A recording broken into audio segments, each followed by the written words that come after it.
Buenas noches, un gusto saludarles ya en el día jueves. Estamos en el 11 de marzo de 2021. Hace exactamente un año que comenzaba esta situación de la pandemia y que El Salvador entraba en un estado de emergencia. Hoy vamos a estar hablando de los casos que se han registrado en las últimas horas y también información sobre las vacunas. Roxana, buenas noches. Buenas noches, Manuel y amigos televidentes. Así es, en el mundo se está hablando de varias vacunas. Les tenemos los detalles de lo que ha ocurrido y, por supuesto, en nuestro país. Quédese con nosotros la próxima hora y media. Vamos a comenzar con nuestros titulares. Llega a El Salvador un lote de 33.600 vacunas contra el COVID-19 donadas por la iniciativa COVAX de la Organización Mundial de la Salud. La Fiscalía General de la República presentó la acusación formal contra el youtuber Roberto Silva, señalado de acosar a través de tecnología de la información a dos ex candidatas a diputadas. Uno de nuestros equipos verificó la zona de desastre en el mercado de Santa Ana, consumido por un incendio. Conozca la situación que enfrentan decenas de vendedores. El ministro de Hacienda señala deuda en el Parlamento con proveedores que deberá solventar la nueva legislatura. Las reacciones no se hicieron esperar. En noticias internacionales, Italia, Dinamarca y Noruega, entre otros países, suspendieron temporalmente la aplicación de la vacuna contra el COVID-19 de AstraZeneca. Conozca qué está pasando. Y llegó al país el lote de vacunas contra el COVID-19 bajo el mecanismo COVAX de la Organización Mundial de la Salud. Estas se utilizarán para inmunizar al personal sanitario que no atiende directamente a pacientes contagiados del virus. Más de 33.000 dosis conforman el primer lote de vacunas contra el COVID-19 bajo el mecanismo COVAX. Las dosis son de la farmacéutica AstraZeneca y se utilizarán para vacunar a los trabajadores de salud de segunda línea, es decir, quienes no atienden directamente a pacientes contagiados de coronavirus. A colocar a estos personales profesionales de la salud que no han estado en áreas COVID, que no están directamente relacionados. Y una de las características era, bueno, si yo estoy en la unidad de salud y estoy colocando la vacuna, ¿por qué no me colocan a mí la vacuna? Y debemos comprender, y eso hemos hecho mucho trabajo con los profesionales de la salud para entender de que primero debe de vacunarse a aquellos profesionales que han estado en las unidades de cuidados intensivos, en las emergencias, en los sitios donde se toma el PCR, porque por supuesto están en más contacto. Las autoridades del Ministerio de Salud esperan acelerar el proceso de inmunización en la población. Con este lote de vacunas se superan las 50.000 dosis a aplicar en el país. El Salvador forma parte de las 10 naciones en el continente en recibir las vacunas bajo la iniciativa COVAX de forma gratuita.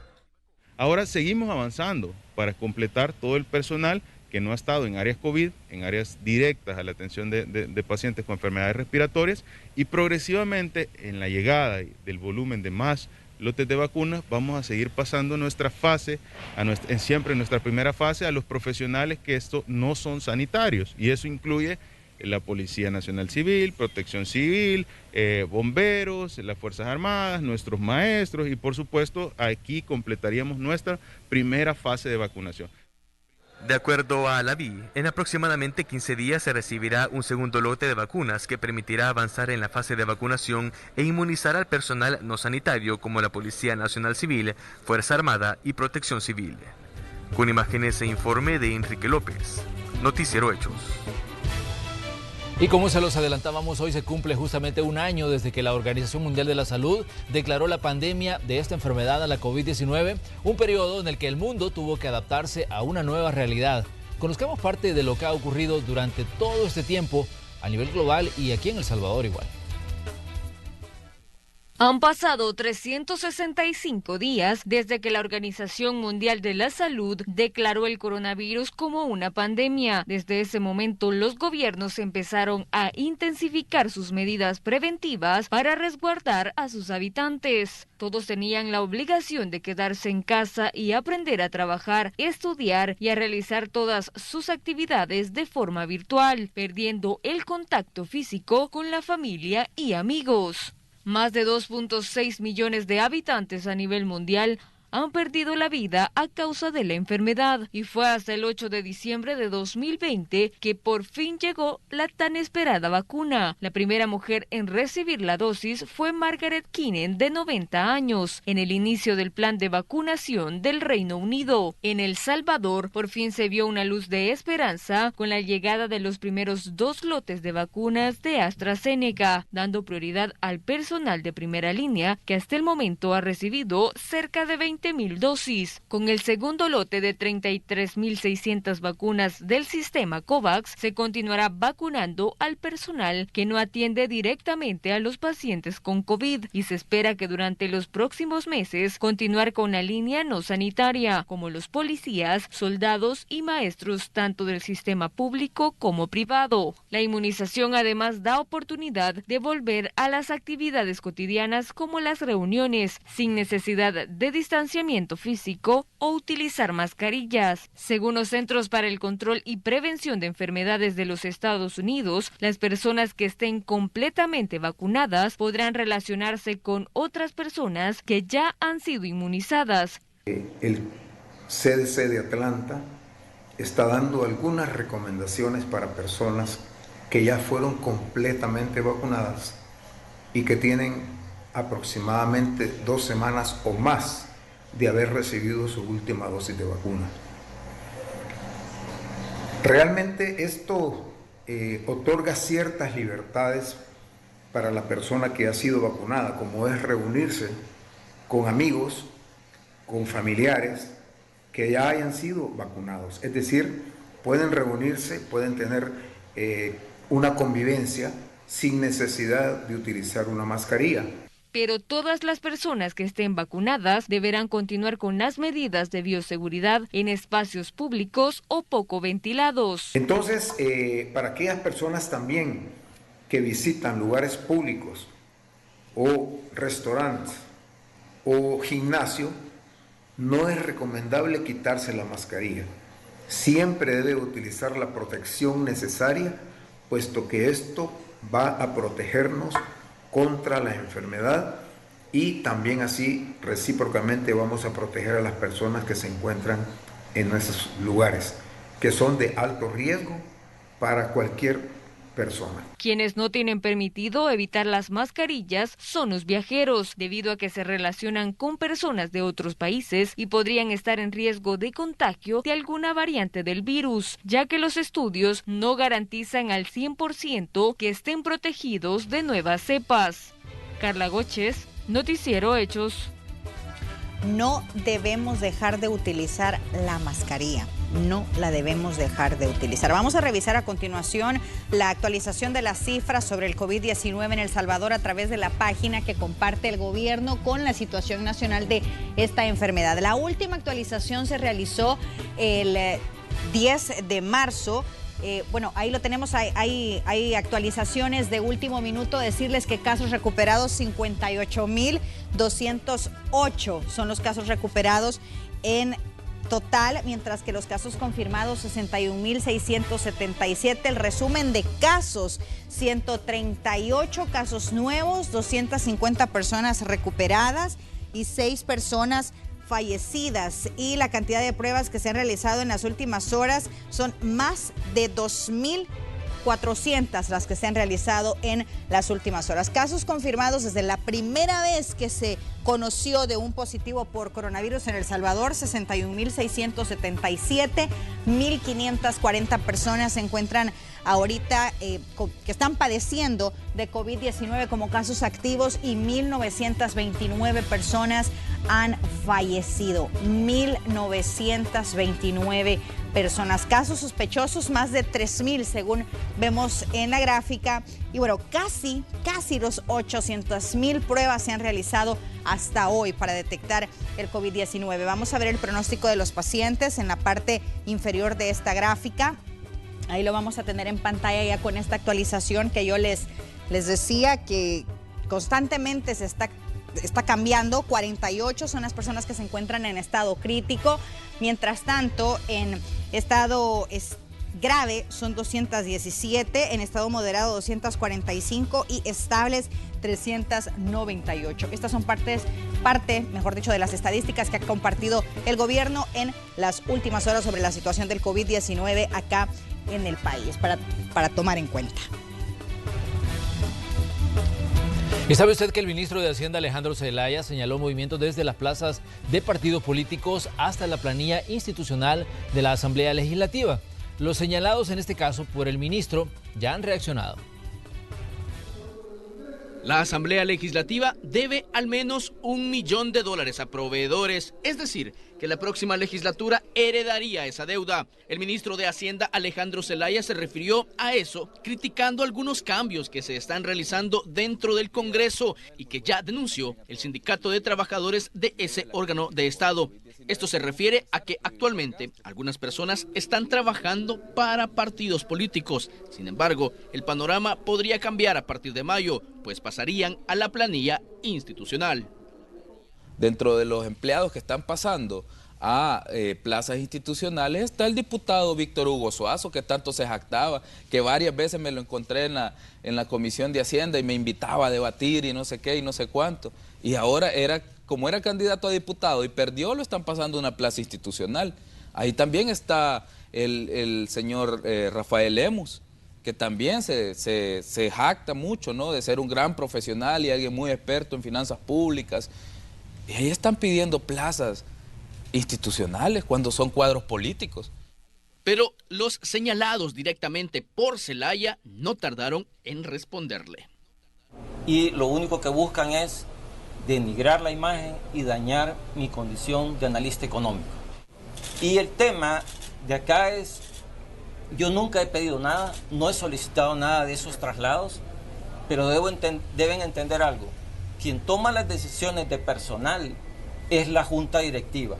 Ese es un acuerdo de más de un año y mi condición de plaza de ley de salarios la obtuve hace más de 2 años y yo soy empleado en la institución ya más de una década.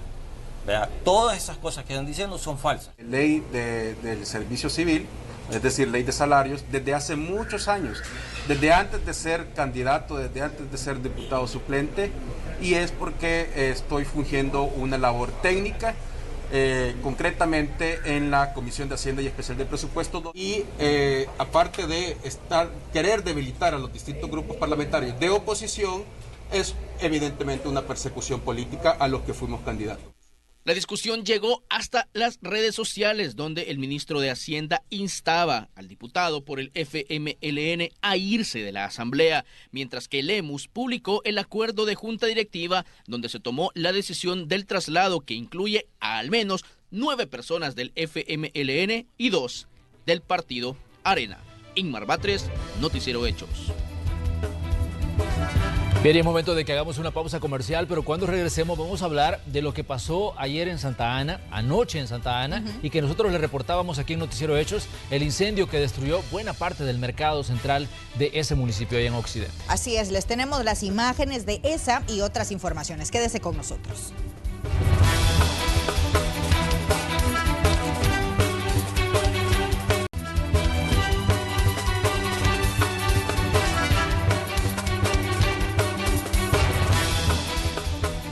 Un incendio estructural se originó en el mercado de Santa Ana. Este incendio destruyó todos los puestos de venta que encontró a su paso. Los elementos del cuerpo de bomberos se movilizaron de diferentes puntos para atender la emergencia y este día se ha hecho una cuantificación, por lo menos así somera, de los daños.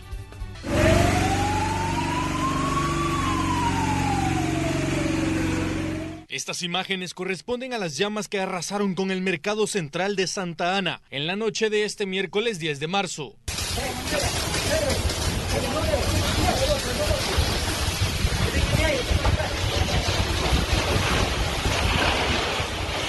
Fue un incendio estructural nivel 3 que encendió las alarmas a las 8 de la noche y con el paso de los minutos cada vez fue más difícil de controlar.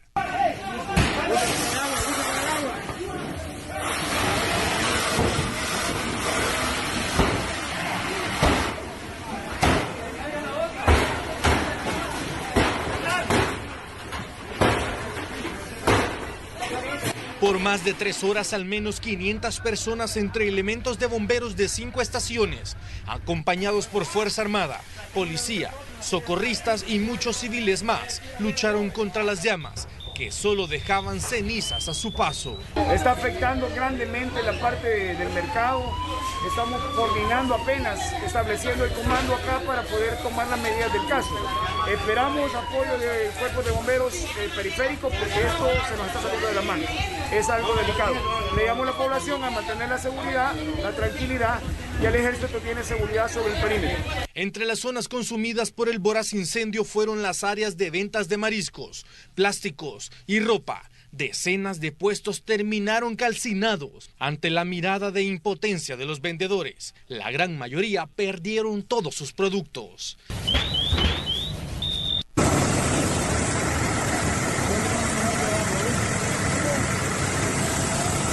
La emergencia cerró con 0 víctimas mortales y tampoco hubo lesionados, solo con algunas personas con crisis nerviosa al observar lo que ocurría en el mercado más importante de Santa Ana. Néstor Hernández, Noticiero Hechos. Y uno de nuestros equipos viajó a Santa Ana para conocer la situación que atraviesan los vendedores afectados por el incendio en el mercado de esa ciudad. Ileana Leiva nos informa. Adelante. Esto es parte de lo que quedó tras el incendio registrado en el mercado central de Santa Ana. Los locales quedaron consumidos por las llamas. El cuerpo de bomberos estima que al menos el 90% de este centro de abasto resultó afectado.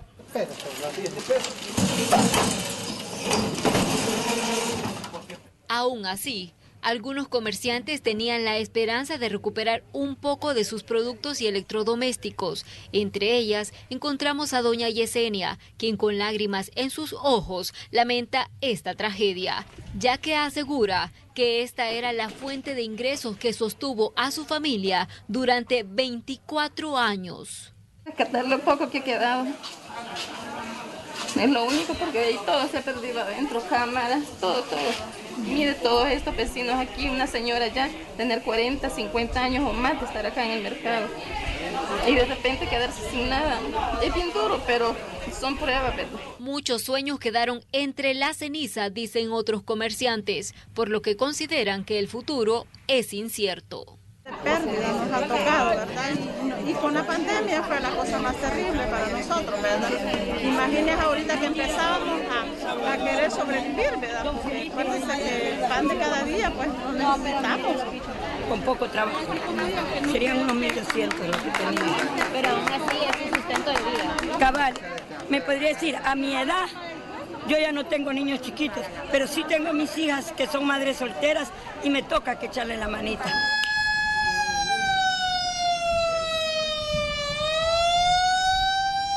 Bomberos, inspecciones oculares y fiscalía continuaban trabajando en la zona para determinar con exactitud la causa del siniestro y poder hacer una evaluación de los daños. Para investigación, las inspecciones que hacemos, ¿verdad? Ese es un tiempo que los señores toman en cuenta y posteriormente también tienen que hacer un desalojo, pero ya no está en nuestras manos y prácticamente ya están tomando la decisión más o menos, porque hay que sacar bastante material, láminas, madera y todo lo que ya hay. Ante esto, todo el perímetro del mercado fue cerrado. Tras la devastación, el alcalde electo de Santa Ana, Gustavo Acevedo, dijo que junto al gobierno apoyarán a los comerciantes con líneas de créditos y la construcción de un nuevo y moderno mercado para los santanecos. De parte del gobierno nos van a apoyar en todo lo que necesitemos para hacer en conjunto este mercado central nuevo para Santa Ana. Estamos buscando la cooperación y el financiamiento, ya que vamos a trabajar con el nuevo mercado. El diseño comienza esta semana. Además, el gobierno destinó al menos 5.000 paquetes de alimentos para que puedan subsistir los próximos días. Es una gran bendición de Dios, hija, y que Dios me le multiplique a todos, me les dé salud y vida, me los proteja de todo. En los próximos días, las autoridades electas junto al gobernador departamental anunciarán dónde serán ubicados de forma provisional. Con imágenes de Juan Castellanos, Ileana Leiva, Noticiero Hechos.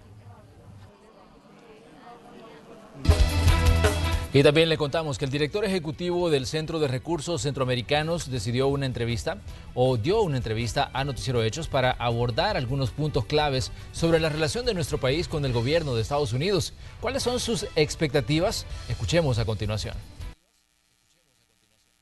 El Centro de Recursos Centroamericanos se mantiene a la expectativa de lo que ocurrirá con la relación de El Salvador con Estados Unidos, teniendo en cuenta el nuevo gobierno del país norteamericano y los resultados del reciente proceso electoral en el país. El presidente Bukele y su gobierno con Estados Unidos se va a tener que redefinir. Yo creo que se habían hecho calculaciones de que el presidente Trump iba a seguir, y yo creo que en esa vía el presidente Bukele y su gobierno había hecho ya muchos arreglos con la administración del presidente Trump, principalmente los acuerdos de tercer país seguros, ciertos compromisos de los flujos migratorios, y tenemos una administración Biden que dicen de que han cancelado esos acuerdos. Y en realidad en este momento ellos mismos están calculando cuál va a ser su visión y cómo ellos ven la relación con El Salvador. Abel Núñez también se refirió a los retos del trabajo migratorio que deberá realizar el gobierno de Estados Unidos en conjunto con el salvadoreño, cuando hay temas pendientes como la situación de las personas amparadas en el estatus de protección temporal que finaliza en octubre de 2021. El presidente sometió un gran plan, una propuesta gigantesca, que en realidad esa no va a tener mucha oportunidad, pero creo que abre el camino para otras legislaciones pequeñas. Y hay varias legislaciones, propuestas de legislaciones en el Congreso ahorita que ampara a los soñadores y a los miembros del TPS para una residencia permanente. Y yo creo que esos tienen una mejor oportunidad de llegar a ser ley. Pero hay que reconocer el impacto de esto. El momento de que estas personas lleguen a lograr la residencia permanente son personas que ya tienen una larga trayectoria en Estados Unidos. Por lo tanto, sus enlaces con el país son más débiles que los inmigrantes recientes. Muchos de ellos han traído sus familias, como lo han traído a veces por maneras irregulares, pero ya tienen a su familia en Estados Unidos. La necesidad de ese grupo mandar remesas es mucho menos del inmigrante reciente. Para el representante del Centro de Recursos Centroamericanos, es importante que los nuevos diputados trabajen para mejorar las condiciones laborales, el sistema de salud y oportunidades económicas para los salvadoreños. Carla Góchez, Noticiero Hechos.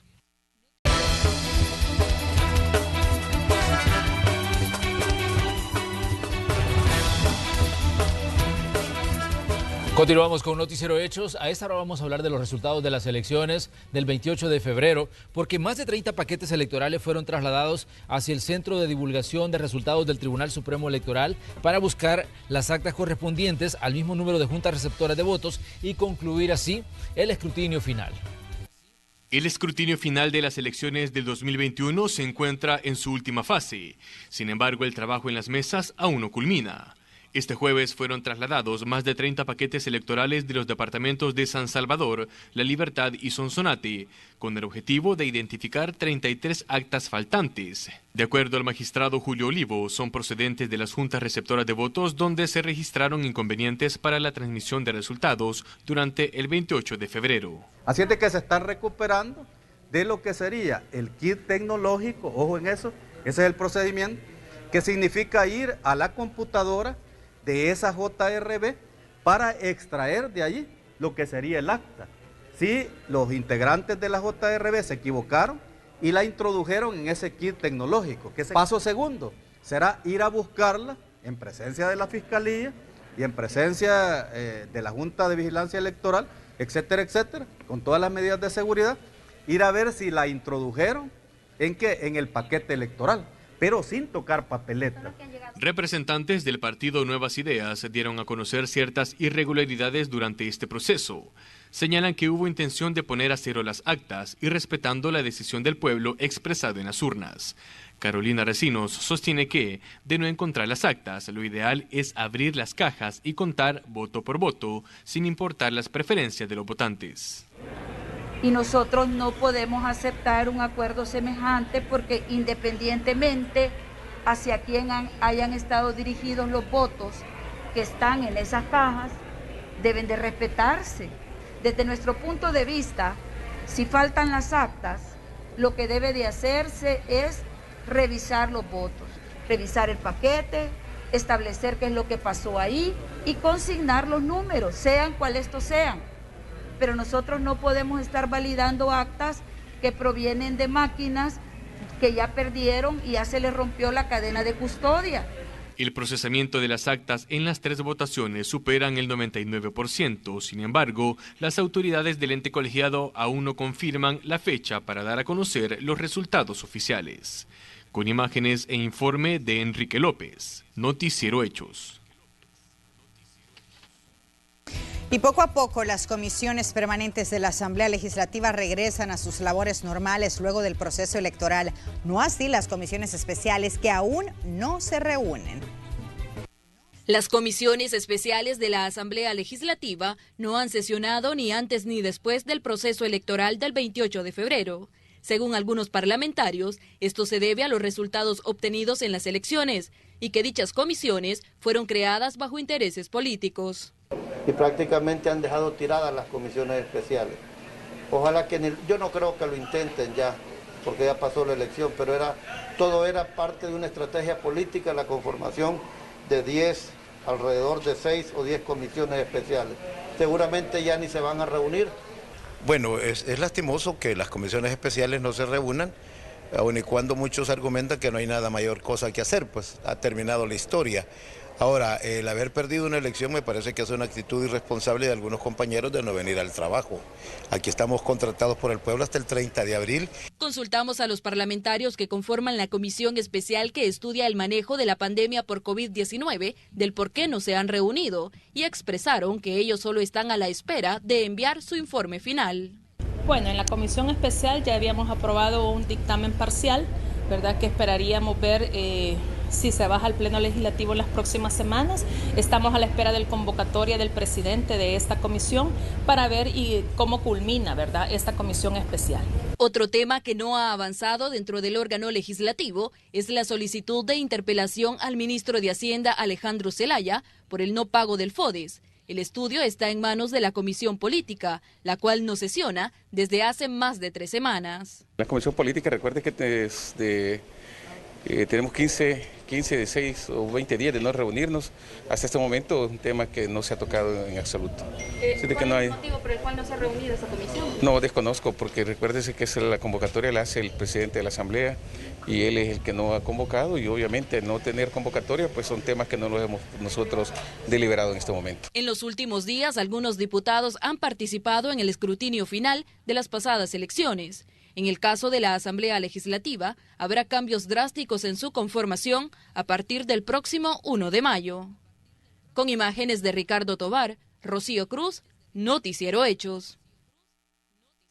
Y también les contamos, la Fiscalía General de la República presentó el requerimiento contra el youtuber José Roberto Silva Rugamas por los delitos de difusión ilegal de información y acoso a través de tecnología de la información y la comunicación contra 2 ex candidatas a diputadas por el partido FMLN. Silva fue detenido la noche del lunes 8 de marzo por orden de la Fiscalía General tras las denuncias interpuestas por la diputada Karina Sosa y la ex candidata a diputada Daniela Genovés.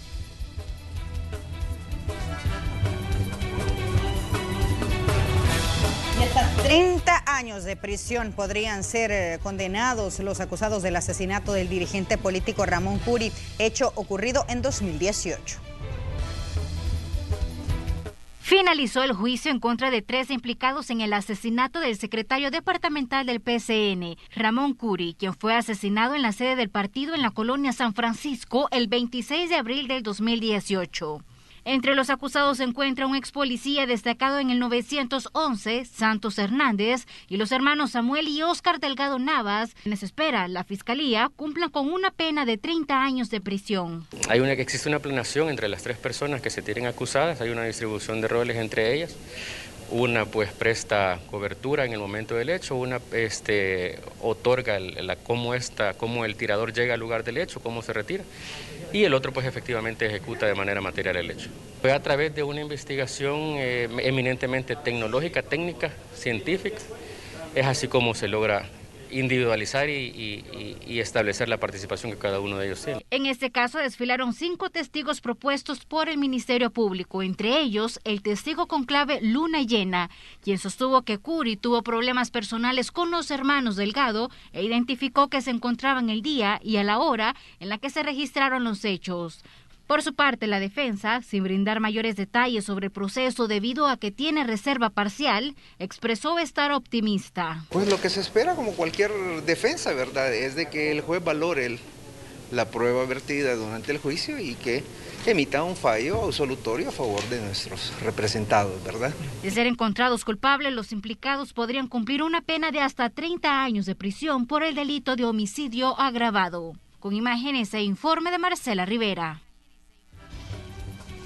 Bien, y de temas judiciales vamos a pasar a temas de carácter judicial o a temas educativos. La Universidad de El Salvador anunció las medidas que va a poner en marcha para el retorno a las actividades académicas presenciales en los diferentes campus universitarios. El Consejo Universitario, escuche usted, aprobó que todas las facultades continúen con sus clases prioritariamente de forma virtual para el ciclo número 1 de 2021. Sin embargo, las clases prácticas, según lo determine cada carrera, se van a realizar de forma presencial siguiendo los protocolos de bioseguridad para evitar contagios de COVID-19.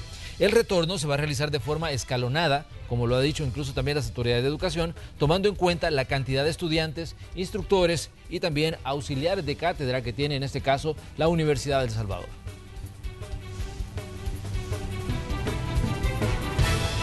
Muchos salvadoreños están retornando al país. A pesar que han estado fuera, son como nosotros, trabajadores y amistosos. Apoyémoslos en nuestra comunidad. Fondo de Consolidación para la Paz y el Ministerio de Migración y Extranjería. Vamos a la pausa.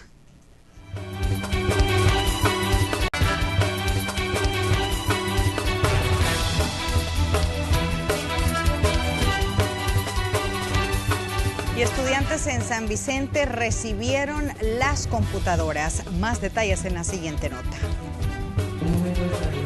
Como parte del programa que implementa el gobierno central a través del Ministerio de Educación, Ciencia y Tecnología, se está realizando la entrega de computadoras a los estudiantes de educación pública. El Instituto Nacional de Apastepeque y el Instituto Nacional de San Esteban Catarina del Departamento de San Vicente ya son parte de los centros educativos beneficiados. Alrededor de 132 estudiantes van a ser beneficiados este día gracias al apoyo pues, que el Ministerio de Educación está brindando a la comunidad educativa, ¿verdad? Para que en estos momentos difíciles la educación llegue hasta los alumnos que tienen dificultad en cuanto a la recepción y en cuanto a no tener un dispositivo, ¿verdad? Hoy ya lo van a tener, pues sus estudios y sus actividades van a estar más al pie del cumplimiento de la responsabilidad de que su docente les estén exigiendo, ¿verdad? Cada dispositivo cuenta con los programas educativos de las asignaturas básicas, desde primer grado hasta tercer año de bachillerato. Los teléfonos, ¿verdad?, no tienen suficiente y ahora pues ya con esta computadora, ¿verdad?, que gracias al presidente pues hay mucho que ver el cambio, ¿verdad?, que va a tener mi hija y todos, ¿verdad?, todos los alumnos. Los padres de familia manifestaron sentirse agradecidos por la entrega de tan útil equipo tecnológico. Nos sentimos muy contentos y agradecidos con Dios y con el señor presidente que tuvo esta decisión y muy acertada, porque para nosotros de padres de muchos hijos nos cuesta poder regalarles a nuestros hijos una computadora. Este proceso se está implementando en todo el territorio nacional como parte de una reforma de transformar el sistema educativo nacional. Este es un reporte de San Vicente TV para Noticiero Hechos, Saúl Rodríguez. Bien, y la Universidad de El Salvador está reforzando las clases en línea en el oriente del país. Entérese cómo está funcionando esto. Los jóvenes de la ciudad limeña y de los municipios aledaños al departamento de La Unión y Morazán tienen una oportunidad de seguir sus estudios universitarios a distancia, que permite trabajar y formarse académicamente. A nivel de universidad en línea, pues no ha sido nada diferente, el proceso se mantiene igual. La única diferencia o cambio o modificación se ha dado más que todo en las carreras a distancia, porque la universidad en este modelo de estudio ofrece dos tipos: carreras a distancia y carreras en línea. Entonces, las que son completamente en línea, pues los alumnos sí no asisten normalmente a la sede, únicamente que vengan a buscar información, a hacer exámenes que son específicos porque requieren algún programa específico o una asistencia específica. En cambio, las que son carreras a distancia, como son enfocadas a la docencia, sí los alumnos pues se presentaban a la sede a recibir tutorías por cada 15 días. Entonces ese es el único cambio que ha habido, que ahora se han virtualizado hasta cierta manera, y la universidad pues tiene o ha buscado metodologías para los laboratorios que antes eran en físico, hacerlos de una manera virtual. Pero lo demás, el proceso de inscripción, de tareas, de clases, se mantiene completamente igual. La asistencia o las personas que ingresan a esta modalidad, casi que el 88% a nivel de todo El Salvador trabajan. Entonces tienen las dos opciones como para estudiar y trabajar al mismo tiempo. La Universidad de El Salvador mantiene una modalidad flexible con un solo propósito: que jóvenes de bajos recursos económicos y con la voluntad de seguir sus estudios académicos cuenten con una variedad de carreras. Hay muchas personas en esta modalidad de que dejaron de estudiar 5, 8, 10, incluso gente de 22 años que dejó de estudiar y que hoy que tiene un poquito más de solvencia o quiere progresar en su trabajo, ha decidido ingresar a este modelo de estudio. Entonces, por esa razón, la universidad, diferente de las demás universidades, empieza mucho más antes el proceso. Como digo, entre junio y septiembre es el proceso para registrarse a nivel nacional y completamente virtual. También informar que próximamente en la Unión sí va a haber ya una sede física que va a estar coordinada por la Facultad Multidisciplinaria Oriental, donde se espera que haya un campus ya de carreras presenciales, y se espera de que ofrezcan más de 22 carreras de las que ofrece San Miguel, las puedan ofrecer en la Unión como tal. El lugar físico aún no está definido, eso es algo que aún están coordinando los gobiernos centrales, pero sí ya oficialmente ya se empezó ese proceso. Las actividades que se realizaban presenciales debido a la pandemia se han continuado de manera virtual. Con edición de Cristian Martínez, informó Crisia Rodríguez. Y personas que habitan en las orillas del lago de Ilopango realizaron una jornada de limpieza. La realizarán en los próximos días. El lago Ilopango está con... La asociación Pro Lago Ilopango, en una conferencia de prensa en San Francisco, Chinameca, La Paz, dio a conocer las actividades que se desarrollarán este viernes 12 de marzo, esto como segundo aniversario en el Día Nacional del Lago de Ilopango. Queremos dar a conocer a todos los salvadoreños, y queremos que los salvadoreños sean muy orgullosos de nuestro querido lago de Ilopango. El 12 de marzo, que cae este próximo viernes, tenemos actividades en 2 días. Parte de las actividades serán el viernes, que tendremos 5 campañas de limpieza con gente de las comunidades en zonas en Joya Grande, que es, voy a decir a quién depende, de qué áreas son estos departamental. Joya Grande, que está en el departamento de San Salvador, en la playa de San Emigdio, el municipio de San Emigdio, en San José, Costa Rica, en Poza Verde, San Miguel Tepezontes, en la playa del Pacayal, en Candelaria, y todas estas zonas están en La Paz. Y además haremos una en San Antonio, que están en la zona de Cuscatlán. O sea que en los 3 departamentos haremos limpiezas de playa, y también se nos unirá un grupo de buzos en una limpieza subacuática. Se va a hacer la inauguración, hemos hecho un mural en conmemoración de la historia del lago. Esta actividad busca concientizar a la población la importancia de los recursos acuáticos en nuestro país, como también el beneficio de mantenerlos limpios.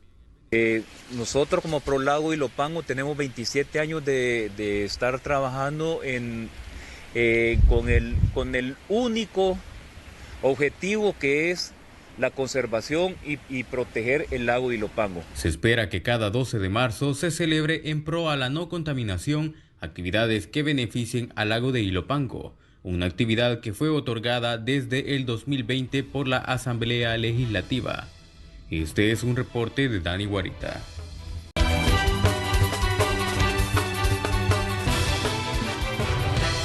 En las noticias internacionales trasladamos nuestra señal hasta Perú. Ahí se registró un aparatoso incendio en un mercado.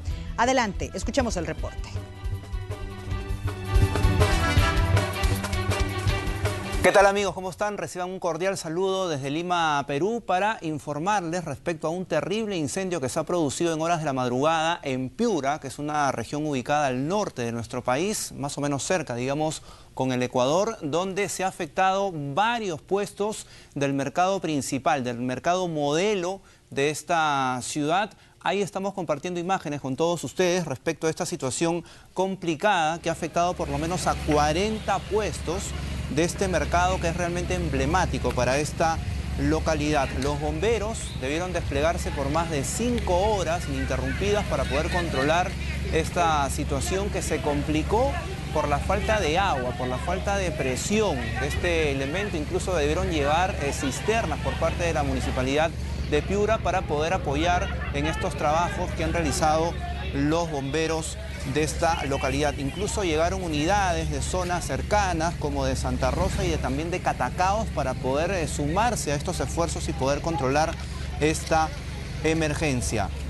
Se está investigando hasta el momento las causas de este siniestro. Lo que sí es que se ha podido conocer ya por información preliminar es que el incendio se inició en la avenida San Lorenzo, y sobre todo en la zona donde abundan los negocios de ferreterías, de telas y también de abarrotes. Por supuesto, hubo control también por parte de la Policía Nacional y del Serenazgo de esta ciudad para evitar que los comerciantes pudieran ingresar a los puestos para tratar de rescatar algo de la mercadería, lo cual obviamente ponía en peligro sus vidas, ¿no? Esta situación, todo el mercado fue cerrado, fue acordonado para permitir el trabajo correcto de los bomberos. Luego, reiteramos, de 5 horas de denodados esfuerzos, por fin se pudo controlar esta situación y en estos momentos se están trabajando básicamente en la remoción de escombros, ¿no? Lo que sí, la Municipalidad de Piura determinó que el centro de abastos no va a atender por el día de hoy y quizás también en los días siguientes, debido a que ha quedado sumamente afectado. Bien amigos, este ha sido el reporte de Luis Claros, periodista y conductor del Grupo ATV, para la red de noticias Alba Visión. Bien, gracias por el reporte desde Perú. Ahora les contamos que la administración del presidente de Estados Unidos, Joe Biden, pidió paciencia a todos aquellos que estén considerando emprender la peligrosa travesía necesaria para entrar irregularmente a territorio norteamericano y les animó a esperar, ya que pronto habría otra opción. La coordinadora de asuntos de la frontera sur de la Casa Blanca, Roberta Jacobson, reconoció que se ha producido un incremento en la llegada de migrantes irregulares desde que la administración Biden comenzó a revocar las políticas implementadas por el ahora expresidente Donald Trump. La funcionaria dijo que la decisión del nuevo gobierno de ofrecerle un trato más humano a los migrantes ha podido tener un efecto llamada que podría producirse en una crisis migratoria en la frontera con México. Y en las últimas 4 semanas, más de 100,000 personas han sido detenidas por la patrulla fronteriza en la frontera sur estadounidense. Un gran número de ellos son menores de edad no acompañados. Celia Mendoza, de La Voz de América, con el reporte. Con más de 3,000 menores bajo la custodia de las autoridades del Departamento de Seguridad Nacional en la frontera sur, la capacidad de la patrulla fronteriza para procesar el súbito incremento de niños no acompañados cruzando la frontera ha originado cuestionamientos a la administración del presidente Joe Biden. Reportes de la cadena estadounidense CNN señalan que solo en la última semana los menores están en centros de detención por un promedio de 107 horas, 4 días, lo que sobrepasa las 72 horas reglamentarias. Realmente estamos hablando en términos de que las personas que dejan entrar son niños no acompañados. Esa es una decisión política que tomamos porque sentimos que fue el enfoque más humano para abordar las circunstancias muy difíciles en la región. Y por supuesto, esto significa que hay más niños bajo la edad de 18 años cruzando la frontera. Reportes desde el terreno por parte del jefe de la patrulla fronteriza en el Valle del Río Grande, Brian Hastings, confirman lo que hasta el momento ha sido llamado un reto por el secretario de Seguridad Nacional, Alejandro Mayorkas. Ejemplo de ello es este mensaje publicado en Twitter el pasado 4 de marzo.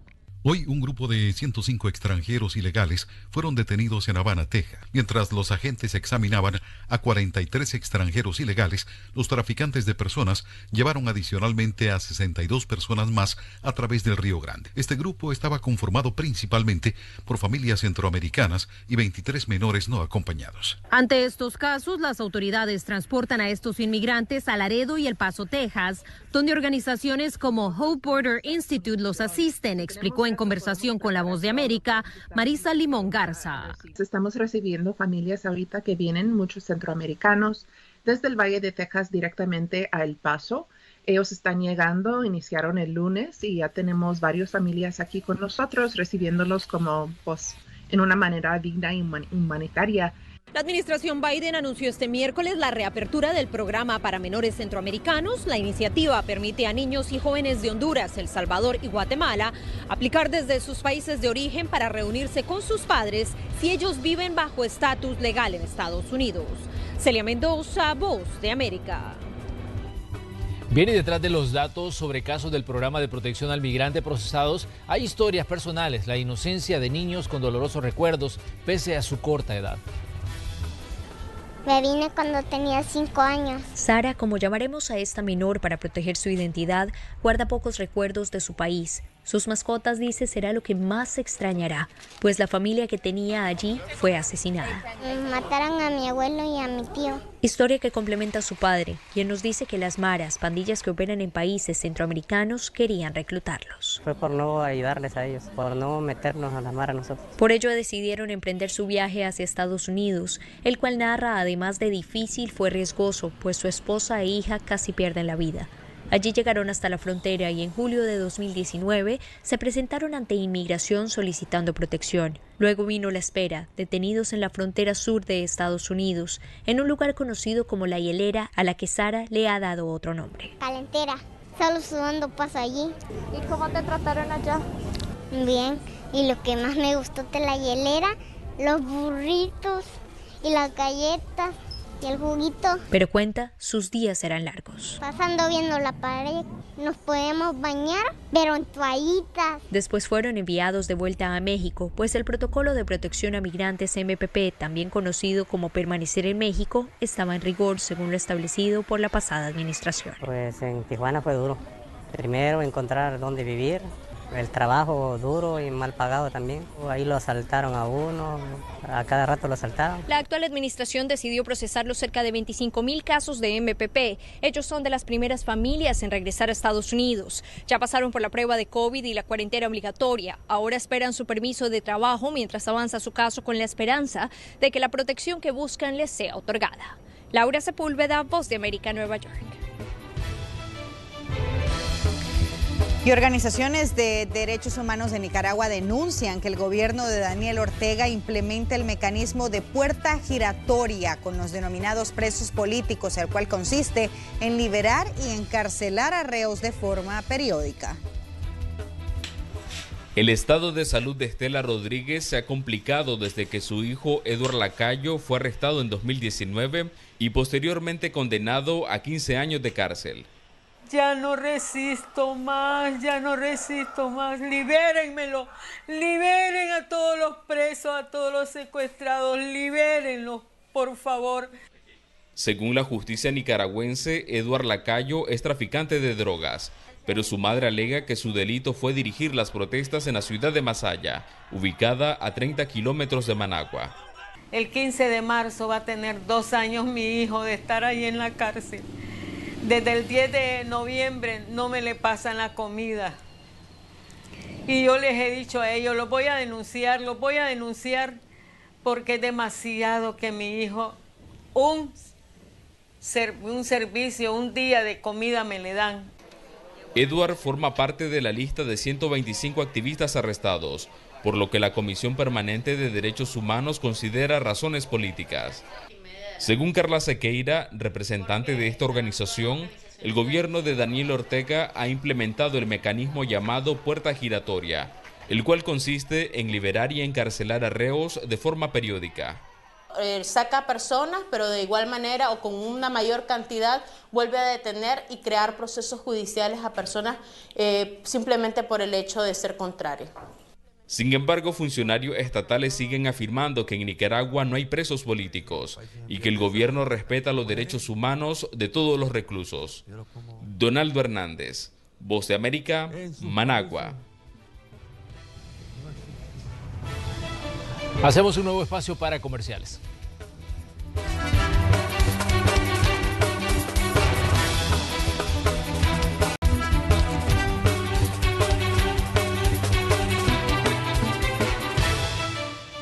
Vamos a continuar con más noticias. Les contamos, la vacuna Pfizer-BioNTech tiene una eficacia del 97% contra casos sintomáticos y formas graves de COVID-19. Esto según un estudio en condiciones reales realizado en Israel.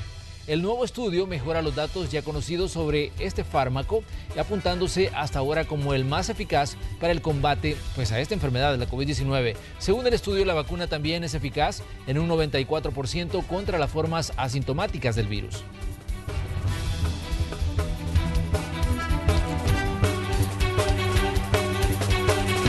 Y a nivel internacional existen dudas sobre la aplicación de la vacuna de AstraZeneca. 6 países han suspendido su aplicación mientras la Unión Europea se muestra cautelosa. Varios países suspendieron el uso de la vacuna de AstraZeneca por temor a una trombosis, es decir, coágulos sanguíneos, entre ellos Noruega, Dinamarca, Islandia, Australia, Italia, Estonia, Lituania, Letona y Luxemburgo. La medida llega luego de la muerte de una persona en Australia y decenas con el mismo padecimiento tras ser vacunadas. El revuelo por la vacuna de AstraZeneca se produjo cuando el mundo cumplió un año desde que se declaró oficialmente la pandemia y amenazó con desvanecer las esperanzas de que la vacuna sea el boleto para volver a la vida normal. Veamos la otra cara de la moneda, porque a las reacciones se suma la Agencia Médica Europea, quien aseguró rápidamente al público que no se conocía riesgos para la salud relacionada con la vacuna. Por su parte, el Reino Unido, que está llevando a cabo una exitosa campaña de vacunación, también se pronunció, diciendo que el antídoto fue seguro y efectivo. Lo cierto es que cualquier suspensión adicional de AstraZeneca podría obstaculizar avances, con la UE bajo presión para ponerse al día y las poblaciones ansiosas para regresar a una realidad prepandémica. Elsie Mundo, Noticiero Hechos.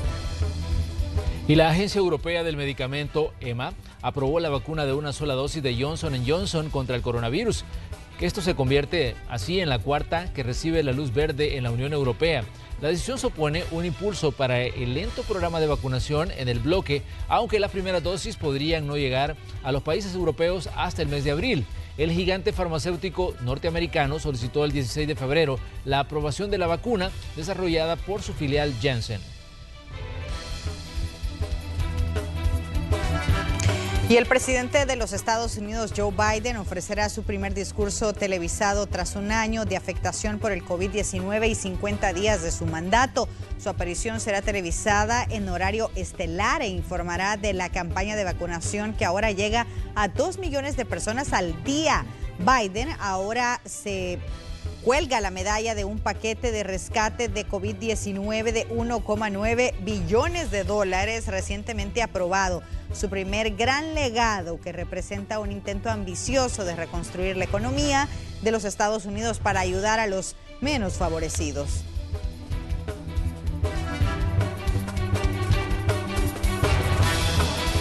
En información centroamericana, Guatemala espera la llegada del primer lote de vacunas adquiridas por el mecanismo COVAX, consistente en 81.600 dosis. Mabel Saucedo tiene la información desde Ciudad de Guatemala.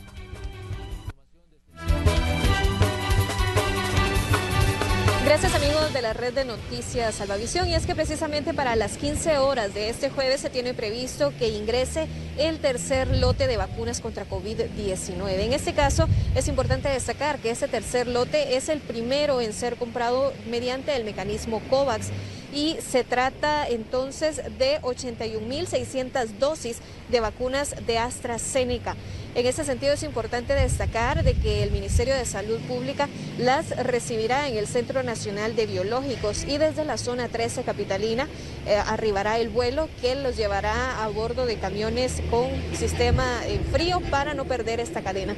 En ese sentido es importante destacar que anteriormente ya se han recibido 200.000 dosis que fueron donadas por la India, 5.000 que fueron donadas por Israel, lo cual entonces es con este nuevo lote se prevé que se complete al menos a la fase número 1 del plan de vacunación nacional, que incluye a todas aquellas personas que se encuentran atendiendo pacientes tanto COVID como no COVID en el territorio nacional, ya que se tiene indicado de que son 126.000 personas las que se encuentran en esta fase 1. Luego, con ello también es importante destacar que todas las vacunas que se han recibido hasta el momento son de 2 dosis, lo cual significa de que entonces ya se podría completar la fase 1 e iniciar con la fase 2 que corresponde a adultos mayores. Hasta el momento entonces se tiene previsto que el arribo del vuelo sea entonces a las 3 de la tarde de hora local de Guatemala y con ello entonces ya se dé con la distribución de las vacunas al centro de biológicos y de allí a los lugares que aún hacen falta para vacunar a su personal de primera línea. Es la información que tenemos desde Guatemala. Les saluda Mabel Sauzada en cámara de Cristian García. Llegamos al final de esta entrega informativa de Noticiero Hechos. Agradecemos su sintonía y estaremos aquí mañana viernes con más noticias. Recuerde nuestra cita a las 7:30 de la noche. Hasta mañana. Que estén bien.